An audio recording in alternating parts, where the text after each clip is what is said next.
I pledge allegiance to the flag of the United States of America and to the republic for which it stands, one nation, under God, indivisible, with liberty and justice for all. Welcome to the Vietnam Veterans News Podcast. News of interest about Vietnam veterans from a Vietnam veteran. Now, here's your host, Mac Payne.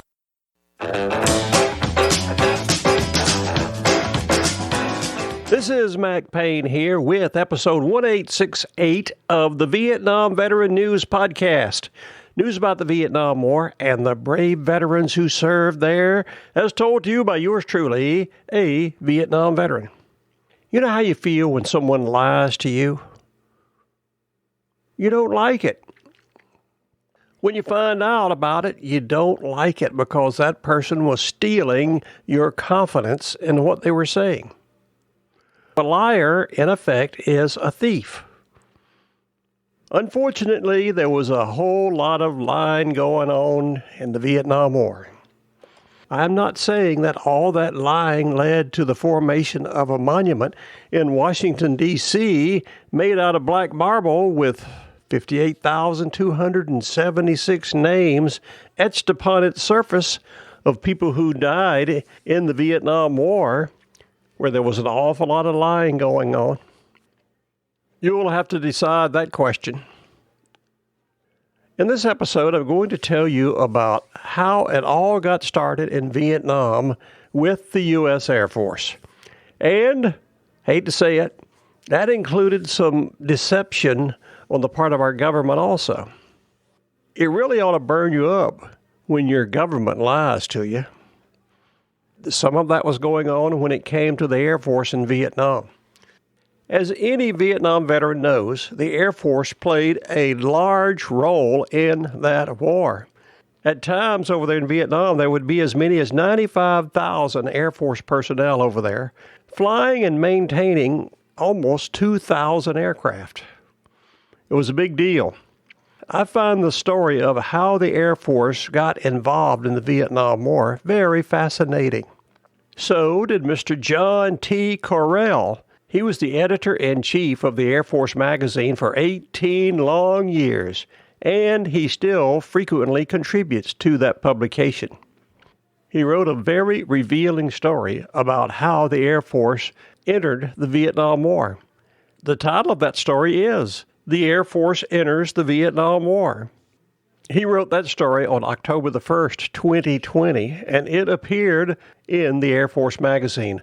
I'm going to share portions of his story with you so you can get a better idea about how the Air Force made its appearance in the Vietnam War. If it wasn't for the fact that so many people died over there in that war, in some ways, it's rather comical how it all happened. Let's take a look at John T. Correll's story about the genesis of the Air Force in the Vietnam War. Dateline Air Force Magazine. U.S. Air Force presence in Southeast Asia eventually reached 95,000 military men and 1,800 aircraft. Nobody ever imagined it would escalate to that level when the first U.S. Air Force unit deployed to Vietnam. It all began in November of 1961 with a detachment of 151 airmen and 16 propeller-driven airplanes to the old French airfield at Bien Hoa, north of Saigon. The airstrip was 5,300 feet of pierced steel planking, badly in need of repair. The airmen initially slept in tents set up for them by an advance party. The New York Times was told by an informed source in Washington that the reason for the deployment was supply and on-the-spot training of South Vietnamese pilots. That was at least misleading, if not intentional deception. The lying never stops. This operation was designated Farm Gate. The pilots wore plain flight suits and their aircraft were painted with Vietnamese markings. They were secluded at Bien Hoa from the press and outside observers. Anybody who spent time at Benoit later on in that war realized that they made a lot of improvements to that airfield. The Farmgate Detachment was from the newly formed 4040th Combat Crew Training Squadron at Eglin Air Force Base. But the unit nickname Jungle Jim was much more indicative. The airmen were primarily a fighting force, not trainers or advisors. No, I can't believe our government would lie to us like that. Those completing the program were certified to be emotionally mature, highly motivated, and stable, said R. Frank Futrell in the official U.S. Air Force history of the advisory years in Vietnam. Unfortunately, not all were mentally attuned to teaching members of other cultures, or in fact to perform a training mission. They were combat-oriented, meaning, in effect, they were flat-out combat pilots. They didn't know anything about training Vietnamese. Within a month, the mission as described behind the screen of secrecy had evolved from training to advice in combat to combat training sorties, soon indistinguishable from direct combat. By U.S. rules for combat engagement, there was always a Vietnamese national aboard the airplane, sometimes a pilot, sometimes not. But either way, his function was to legitimize the mission. He was normally in command but took no part in the operation. The pretense continued. President John F. Kennedy asked in February of 1962 whether Americans were engaged in combat in Vietnam, said, "Not in the generally understood sense of the word." The involvement grew from there, gradually, and increment by increment, more often as a matter of mission creep than from any comprehensive analysis of overall strategy. The inclusive dates for Farmgate are subject to opinion, but the consensus is that the operation ran from October the 1st, 1961, when the deployment decision was made in Washington, to July the 28th, 1963. Here's a little background on the situation. The Geneva Accords of July 1954 temporarily divided Vietnam into two parts along the 17th parallel, pending all Vietnam elections in 1956. Neither South Vietnam nor the U.S. signed the accords, and South Vietnam declined to participate in the reunification elections. I have been told that was at the direction of President Eisenhower. You have broader considerations that might follow what you would call the falling domino principle, said President Eisenhower. You have a row of dominoes set up. You knock over the first one, and what will happen to the last one is that it will go over very quickly. In December of 1960, North Vietnam created the National Liberation Front, better known as the Viet Cong, to wage guerrilla warfare in the South, directed, equipped, supplied, and reinforced from the North. The struggle in South Vietnam was underway in earnest. John Kennedy came to office in January of 1961, spring-loaded for action in Vietnam. He subscribed to the domino theory and was determined to demonstrate U.S. credibility and commitment to preventing the spread of communism in Asia. A very worthy goal. At the same time, the new gospel of counterinsurgency, or COIN, swept like wildfire through the U.S. Armed Forces, inspired by Kennedy's interest in guerrilla warfare. As far back as a speech in 1958, Kennedy had identified limited brush fire wars as a new threat. He was further influenced by The Uncertain Trumpet, written in 1959 by retired General Maxwell D. Taylor, former Army Chief of Staff, a champion of flexible response, calling for greater priority on ground forces and less reliance on strategic air power.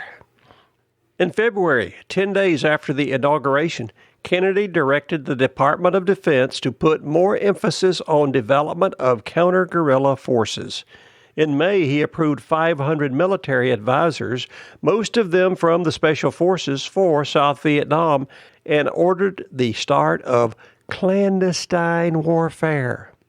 During Kennedy's tour in office, the number of U.S. military advisors in Vietnam rose from about 700 to more than 16,000. The Air Force contribution to the counterinsurgency buildup was the Jungle Gym Squadron, activated by Tactical Air Command in April of 1961 at Hurlburt Auxiliary Field No. 9 at Eglin Air Force Base, with Colonel Benjamin King as commander. U.S. Air Force screened thousands of personnel records to find candidates whose records indicated that they should be invited to join the select group, said Lieutenant Robert Gleason, who later followed King in command. Membership in Jungle Gym was not an open proposition for any and all volunteers. Volunteers, yes, but by invitation only. Listen to these requirements. Pilots had to have at least 5,000 hours of flying time, and enlisted personnel were rated among the top 2% in their specialties. There was also a secret commitment. This is what they asked the volunteers. Would you volunteer to serve in a foreign country under extreme hardship conditions for extended periods? Would you perform in an overt or covert status? Would you serve out of the U.S. Air Force uniform? It was understood that the government might deny knowledge of such measures. These guys who volunteered were outfitted with 3 types of vintage airplanes, both as part of the cover story and also because the Geneva Agreement of 1954 prohibited jet aircraft in Vietnam. The United States elected to abide by the agreement even though it was not a signatory. This is the cool part. These were the aircraft that made up Farmgate. They were T-28D Nomads, a modification of the single-engine T-28A Trojan that the Air Force had used previously for primary undergraduate pilot training. The fighter variant carried rockets, bombs, and machine guns. Here's where it gets exciting. Another aircraft in the Farmgate inventory was the B-26 Invader, a twin-engine light bomber and ground attack aircraft. During World War II, it was designated as the A-26. In April of 1961, the CIA, believe it or not, had used the same kind of aircraft purchased from Air Force surplus in the Bay of Pigs invasion of Cuba, where it was flown by American volunteers. That should have been taken as a bad omen. This aircraft was used in the Bay of Pigs invasion. Aircraft involved in the Farmgate operation over there in Vietnam flew thousands of sorties. They destroyed 2,643 boats, mostly junks probably. The total Farmgate contingent at Benoit consisted of 8 T-28s, 4 B-26s, 4 SC-47s. The T-28s and SC-47s went by way of Clark Air Force Base in the Philippines, where they were repainted with South Vietnamese markings and underwent some modifications. The B-26s, better equipped than the ones back in Florida, were drawn from CIA facilities in Taiwan. The Joint Chiefs of Staff had no concerns about Farmgate undertaking combat missions, provided that a Vietnamese national, any Vietnamese national, was aboard the aircraft and designated as in command. On every mission, we carried a VNAF who sat on a pull-down seat behind the navigator and the hydraulic fuel reservoir, said B-26 pilot Jack Williams. We were ostensibly there to advise the VNAF, but our advice was simple. Don't touch anything. We did not carry the aircraft forms with us in the event of a crash. The VNAF was flying, and we were along to give him advice. The end of the beginning of Farmgate. By 1963, U.S. military strength in Vietnam was 16,263, of which 4,630 was Air Force. the fiction of Farmgate as a non-U.S. enterprise was wearing thin. Air Force Chief of Staff General Curtis LeMay argued that the main effect of the secrecy was to impose an administrative burden and persuaded the Joint Chiefs of Staff to declassify the mission. In April of 1963, the Farmgate unit was transferred to Pacific Air Forces. It was disestablished in June as a detachment of the Special Air Warfare Center at Eglin, and its assets, now 41 aircraft and 474 men, went to the 1st Air Commando Squadron activated in place of Farmgate and assigned to the 34th Tactical Air Group of the 2nd Air Division. This organizational change made little difference in the role of the unit, and missions continued to be carried out in much the same way as before, said Eugene D. Russell in a retrospective for the Air Commando Association. Now that Farmgate was no longer classified, some attempts were made to drop the code name, but it had become so well known throughout the Air Force that it was finally decided to keep it. Why not? The demand for Farmgate-style sorties continued.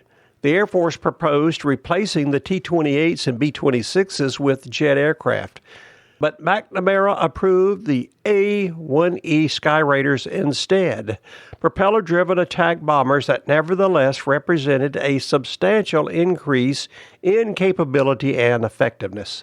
The A-1 Skyraiders took over in the spring of 1964. The war shifted gears in August of 1964 when Air Force fighters deployed in strength to Southeast Asia in response to an attack by North Vietnamese patrol boats on U.S. ships in the Gulf of Tonkin. We all know about that. In 1965, the Air Force and Navy launched Operation Rolling Thunder, the sustained air campaign against North Vietnam. In the South, 2 A-1E squadrons continued to fly 80% of the sorties in support of the South Vietnamese Army. Farmgate had a lasting influence. It was Farmgate that created the real basis for what was to come as Air Commandos moved into the Air Force mainstream. This one detachment led by the U.S. Air Force expansion in Vietnam. It also carried the brunt of the air war against the Viet Cong for 2 years and demonstrated the value of employing air power in less conventional modes.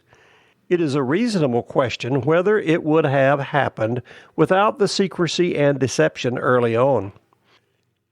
Air Force Special Operations Command is presently headquartered at Hurlbut, where the 4,400th Combat Crew Training Squadron and the Jungle Gym Air Crews began their activities almost 60 years ago.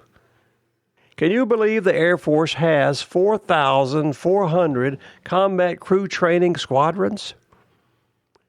Either that or they like big numbers. I guess they think they might be impressive. Now you know the real story about how the U.S. Air Force got involved in the Vietnam War in the first place. I bet many of those pilots who were shot down and spent years in the Hanoi Hilton wished it never happened in the first place. But that's it. That's the story. I hope you are now just a little bit better educated about another aspect of the Vietnam War, the genesis of the U.S. Air Force into that situation. That's my opinion, and I'm sticking to it. This is Mac Payne closing out episode 1868 of the Vietnam Veteran News Podcast.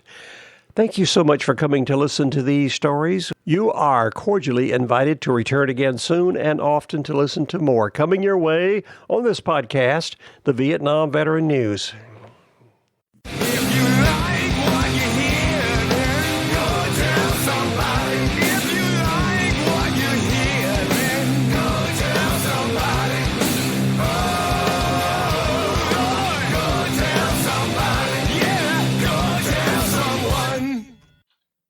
How about that? Ain't that a mess?